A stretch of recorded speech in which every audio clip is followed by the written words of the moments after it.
بسم اللہ الرحمن الرحیم۔ السلام علیکم ورحمۃ اللہ۔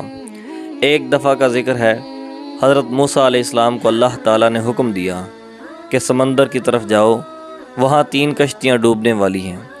حضرت موسیٰ علیہ السلام فوراً حکم الہی کی تعمیل کرتے ہوئے سمندر کی جانب چل دیے۔ ساحل پرسکون تھا۔ بہت دور سے ایک کشتی آتی ہوئی دکھائی دی جو آہستہ آہستہ ساحل کی طرف بڑھ رہی تھی۔ ابھی وہ کنارے سے کچھ فاصلے پر تھی کہ حضرت موسیٰ علیہ السلام نے آواز دی کہ اے کشتی والو، اللہ کا حکم آنے والا ہے، ہوشیار رہنا۔ انہوں نے جواب دیا، آپ جانتے ہیں کہ اللہ کے حکم کو کوئی نہیں ٹال سکتا، ہم تو اس کے بندے ہیں جو حکم الہی کے پابند ہیں۔ کشتی والے ابھی یہ بات کر ہی رہے تھے کہ اچانک ایک موج اٹھی اور کشتی ڈولنے لگی۔ سوار اپنے آپ کو بچانے کی کوشش کرنے لگے۔ اتنے میں ایک اور زبردست موج آئی اور کشتی کو اپنے ساتھ بہا کر سمندر کی تہہ میں لے گئی۔ تھوڑی دیر میں ایک اور کشتی نظر آئی تو حضرت موسیٰ علیہ السلام نے انہیں بھی خبردار کیا اور کہا، ذرا محتاط ہو کر آنا۔ انہوں نے پہلے والوں کی طرح جواب دیا کہ جو کچھ ہونا ہے ہو کر رہے گا، اور کشتی کو کنارے کی طرف لاتے رہے، یہاں تک کہ ساحل کے قریب آتے آتے یہ کشتی بھی ڈوب گئی۔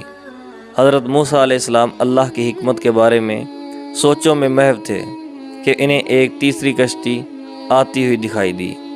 آپ نے حسب سابق اس کشتی والوں کو بھی نصیحت کی کہ دیکھو، اللہ کا حکم آنے والا ہے، اپنے گناہوں کی معافی مانگتے ہوئے ذرا محتاط ہو کر آؤ۔ انہوں نے جواب دیا کہ اے اللہ کے نبی، جس طرح آپ سچے ہیں اسی طرح اللہ کا حکم بھی اٹل ہے، اسے کوئی نہیں بدل سکتا، لیکن اللہ کی رحمت بھی تو ہے، ہم اس کی رحمت سے کیوں مایوس ہوں؟ لہذا ہم اللہ کی رحمت پر بھروسہ کر کے آ رہے ہیں، اور وہ اپنی رحمت کے صدقے ہمیں ضرور امن و سلامتی کے ساتھ کنارے پر پہنچا دے گا۔ کشتی والوں کا یہ جواب سن کر حضرت موسیٰ علیہ السلام خاموش ہو گئے۔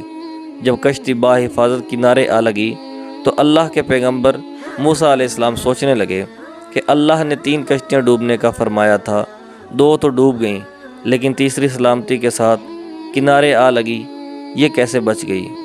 ارشاد باری تعالیٰ ہوا، اے موسیٰ، آپ نے سنا نہیں کہ تیسری کشتی والوں نے کیا کہا؟